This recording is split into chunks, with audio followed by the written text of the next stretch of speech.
Hi everybody, we are going to talk about perspective today, and we are going to talk about perspective in relation to art. I know you have some experience talking about perspective related to stories in ELA and in your own writing when you have to take on the point of view, first person or third person, whether you're writing it from your own point of view or someone else is telling the story. As far as art, we are going to talk about the perspective of the artist. What point of view are we using to show the image? And we're talking about linear perspective because we are mainly focusing on drawing today. This would also be applicable to painting, okay? Painting, sketching, pastels, a lot of work preparing for your sculptures. Linear perspective is something that you're putting on paper or on canvas. It's two-dimensional. All right, perspective. Elements of art that we need to remember while we're talking about perspective include line, shape, value, form, and space.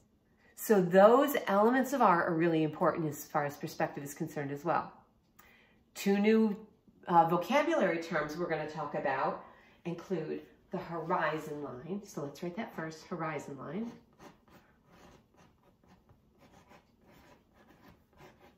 And we're going to talk about those definitions in a second. Horizon line and then the vanishing point. Vanishing point. Okay. First things first, horizon line. Think about the horizon. Think about yourself being on the beach. Your feet are in the sand. It's almost dark. The sun is setting, gorgeous oranges and yellows and reds reflecting in the water. Way out in the distance, you see the sun getting closer to the edge of the water. The sky is changing color, the water is changing color. That point where the water meets the sky, that's the horizon line. Horizon line could also take place inside. So if you look in your house, look in your room right now, where the wall meets the floor, horizon line.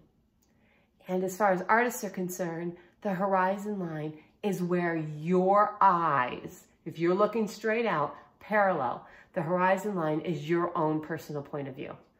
Horizon line can be your own, where your eyes look. So look straight out right now, wherever your eyes touch the top of, it's the top of the computer monitor, the top of checkerboard, the top of the kitchen counter, whatever you're looking at, that is the horizon line. So let's just write them down quick.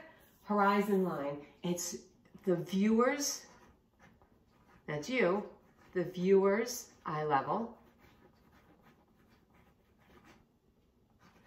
It's where the water meets the sky.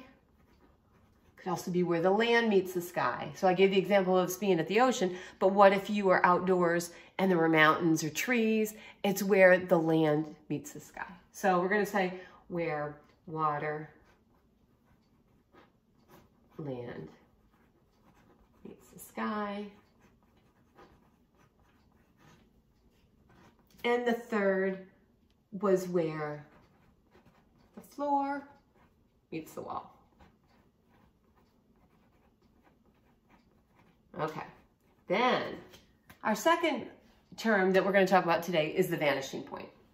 And the vanishing point is the point, it's the very place where lines and images disappear. So when you look out the window, so look out the window, and as far as you can see, that is the vanishing point. The last spot that you can see on the horizon, vanishing point. So to put that as a definition, we're going to say the place where lines, and I'm talking about lines, imagine in your head being in a car or an old pickup truck driving down some old, long country road out in the Midwest where all you can see are cornfields on either side of the road. That long stretch of road, you can see the dotted lines keep going, way off in the horizon, right where the edge of the road looks like it comes to the end of the earth, the place where the lines or the image ends, that is your vanishing point, okay? So we're writing the place where lines and images disappear.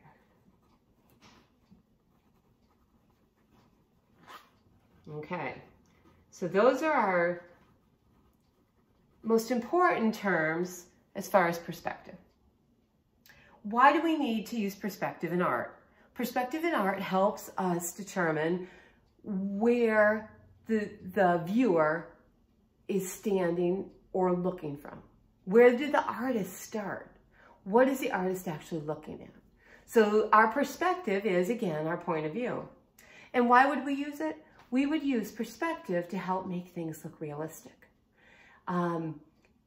You can also use perspective when you are designing letters. Other different forms that need shadows are more pronounced when you have a correct perspective. So perspective is going to come in handy in a number of ways, with color, with pencil, with, as I said, general drawings with lettering. And perspective is going to be important when you're doing other graphic designs on the computer. So in the digital world, perspective is important as well. What we're going to do now is we are going to do 3 different drawings, 3 different types of perspective. So you're going to stop the computer in a minute, stop this video, and you're going to go pick up 3 pieces of paper, a pencil, and if you have a ruler, get a ruler. If not, get something with a straight edge, something that you can use to draw straight lines. Okay? So that's what we need next. 3 pieces of paper and a pencil. Go.